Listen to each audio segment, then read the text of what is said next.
Thank you, Tammy.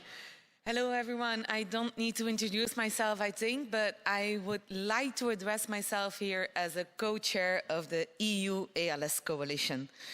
In this talk, I present to you the coalition and the call for action. To do so, we have drafted a roadmap of the policy changes that are needed to change the lives of patients and carers across Europe. As you can see in this slide, we work together with CALS, CALS, the EAN guidelines, INARC, and of course, PALS.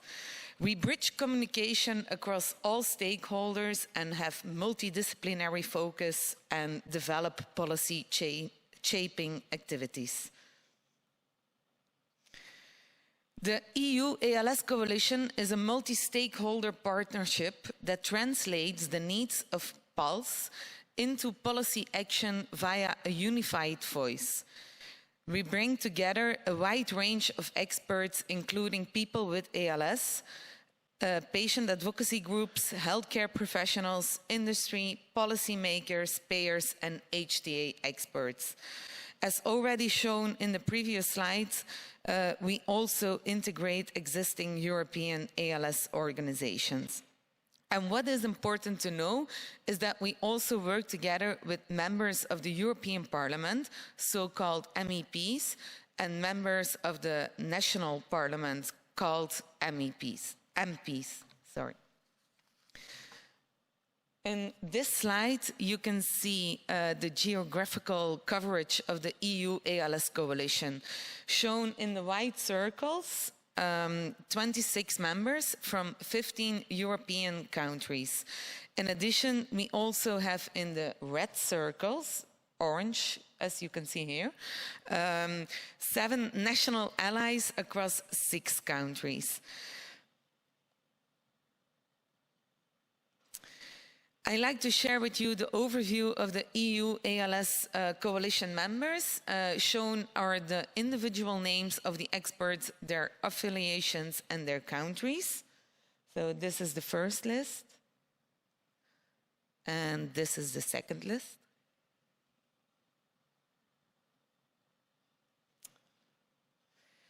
As already introduced, I also mentioned that we have MEPs and MPs involved in the coalition. So here you can see an overview. But as you may know, we had elections in June. So these are the MEPs and MPs from the last part, but we are in talks with them for the next coming up.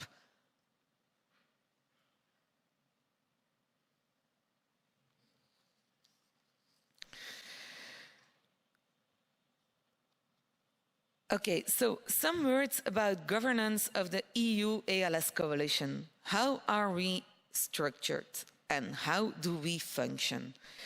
At the heart of decision-making of the EU ALS Coalition, we have 26 members, and together they decide and drive the work of the coalition in alignment of the vision. In 4 meetings per year, they can have votes on decisions, co-create activities and projects, and disseminate outputs and results. The Executive Committee of the EU Coalition oversees the activities on a regular basis, and it's co-chaired by Professor Julian Grosskreutz from Germany and myself. Furthermore, the Executive Committee consists of additional representatives of academia, patient organization, policy decision makers, and industry. Specific working groups are performed to drive particular the EU ALS Coalition projects. In 2024, we had 3 companies as co-sponsor, and thanks to our mentioned national allies, associated European organizations, and international alliance, we can rely on a broader network to bring our message forward.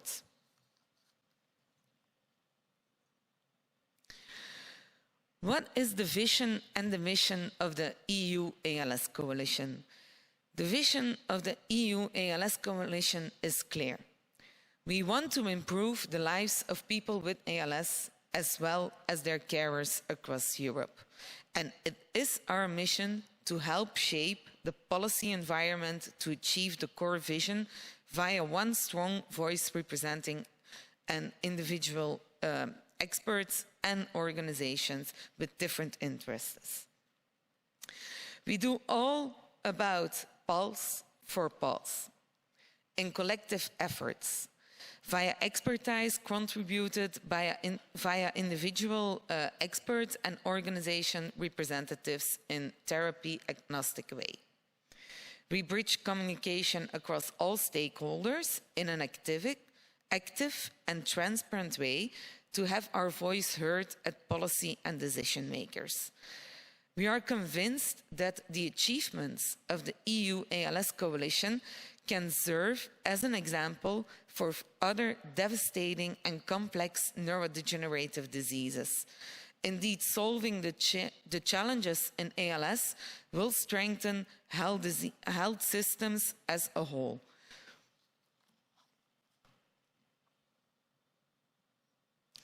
Here you can see the first important deliverable of the EU ALS Coalition, and this is our policy paper.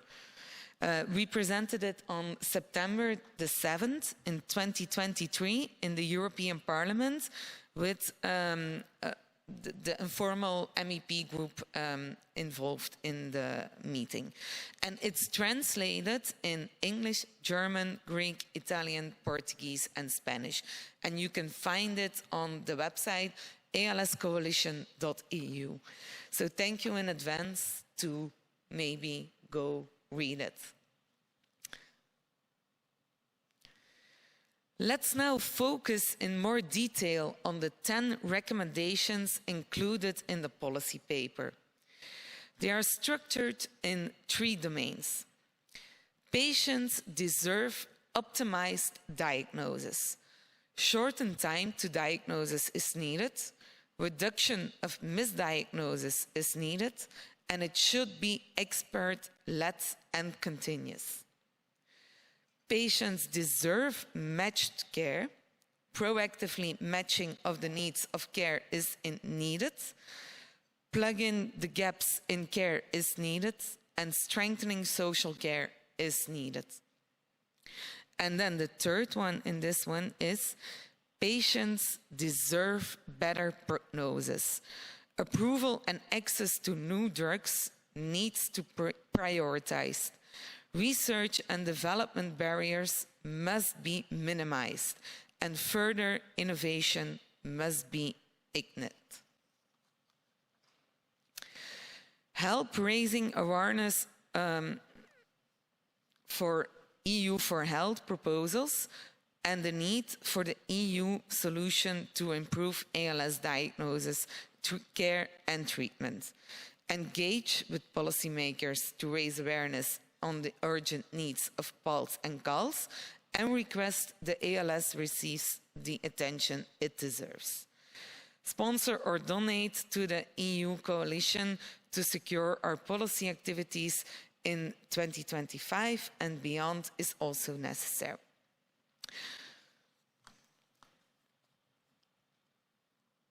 These are the 10 recommendations in full, and I will give you some time to read them.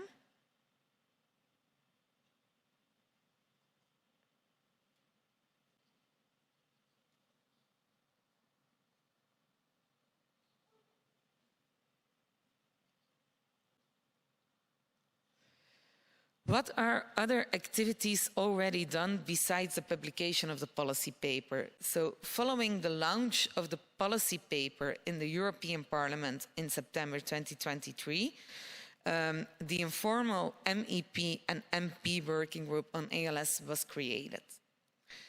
This year, 2024, we further disseminated the policy paper at additional congresses. And we also went to political events. Furthermore, several national roundtables were organized, specifically in the EU countries. And also, we formalized the governance structure of the coalition and submitted a proposal to include ALS in the EU for Health in the program of 2025. Sorry. As a glimpse into the future, these are some of our plans for 2025 and beyond. We will submit additional applications to include ALS in working programs of the European Commission. And of course, we will continue the work stream of the already submitted proposal for the EU for Health Work Programme 2025. We will continue meetings and events in the European Parliament in Brussels, close with the collaboration with the MEPs and the MPs on the working group of ALS.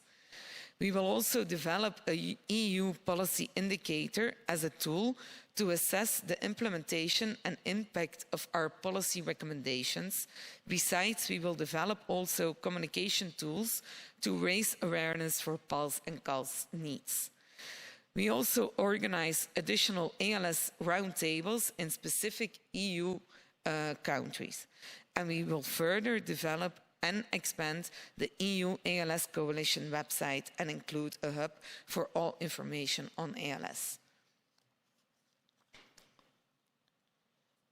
As conclusion, this is our call for action. Because people with ALS have no time to wait, we must act now. How can you help?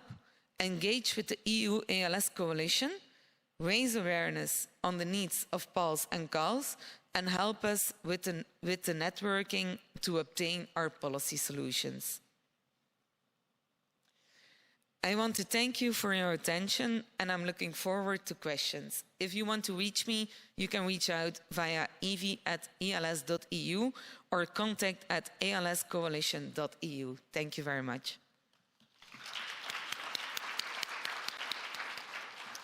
Thank you very much, Evy. Wonderful presentation. And I know we've seen the document and been able to kind of experience it, but it's nice to see it broken apart like this. And I'm sure there will be, I've got a lot of questions, I know that. So do we have other questions in the room?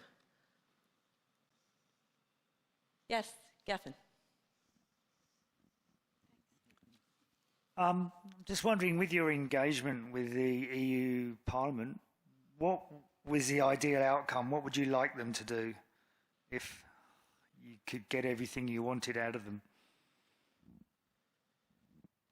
What was the idea? Or? Yeah, I mean, I don't quite understand how the EU Parliament works versus the country's parliament. So it always seems a bit, they can't actually do much. So by engaging with the EU Parliament versus engaging with the individual countries, what is it? What is the outcome you want from the EU Parliament?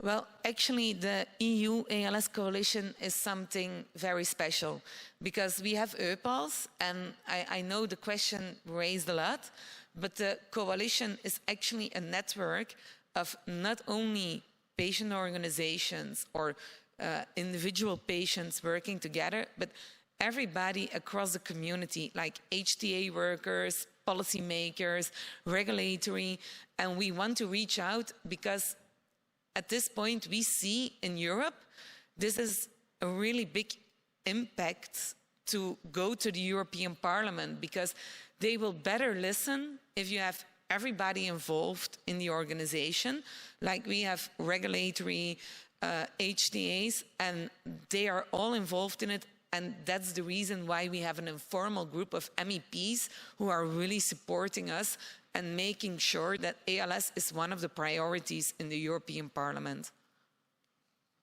Okay, so that's the ultimate aim, is to raise ALS up as a high priority for the Parliament.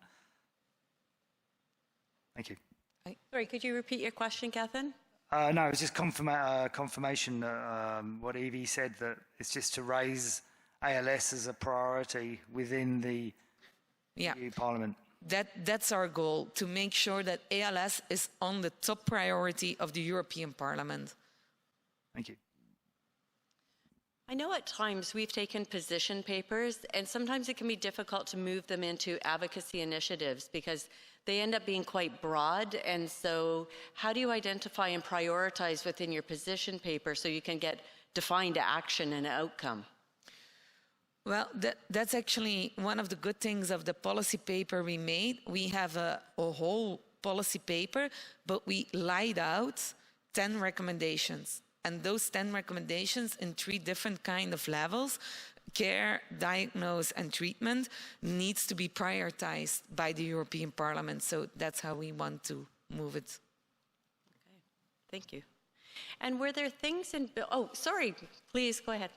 It's okay, we just have some questions from online, Yes. but Perfect.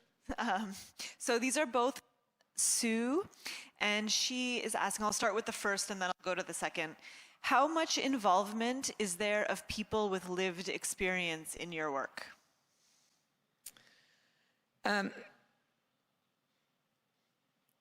You mean people involved in ALS, living with ALS? People living with ALS involved in the work. We have a lot of people involved living with the disease in the coalition. So that's the most important thing of the coalition. It's people living with the disease, patient organization leaders, HTA, regulatory, European decision makers. So that's very special of the coalition. Amazing, thank you. And the second question is, has Brexit had any impact on the contribution from the UK? UK is involved. All right. So no, the answer to that. No. Okay, super. No impact. Great, good to know. Oh, and we have another question. Hi, I'm Jean Swidler with Genetic ALS and FTD and the Legacy. I was wondering in your discussions about getting to diagnoses faster, I see it's not in the document, but was consideration given to monitoring of people at high genetic risk to get diagnoses earlier? And if not, we should talk later. I think I understand a little bit of the question, but the last part is definitely something we need to do. We need to talk later, but we are busy with it. And that's also very important that everybody is involved in it, but we are open to have more people involved with other IDs to make sure that everything is captured in the coalition. So happy to talk with you. Excellent. And I think sometimes when you're building coalitions, you've got different perspectives that are coming in. And we find this sometimes between neurological health conditions or between health charities, and they can almost be too broad. Did you find anything like that within the work that you were doing here? And how did you navigate those? Well, if I understand it well, because the sound is really bad up here. I know it's hard. I'm sorry. And there's bright lights up here too. So not only are we getting echo, we've got really bright lights in our eyes. But indeed, and that's why we are working together with all the networks in Europe, because we really want to capture everything. And we think it's very important, like we have INARC involved in the coalition. We have CALS, CALS, Precision ALS. And that's something very special, that you have all the health professionals of all different kind of captures together. And I think that's very good to make sure that everything is aligned in the coalition. Okay. Thank you very much, Evie. Join me in a round of clapping.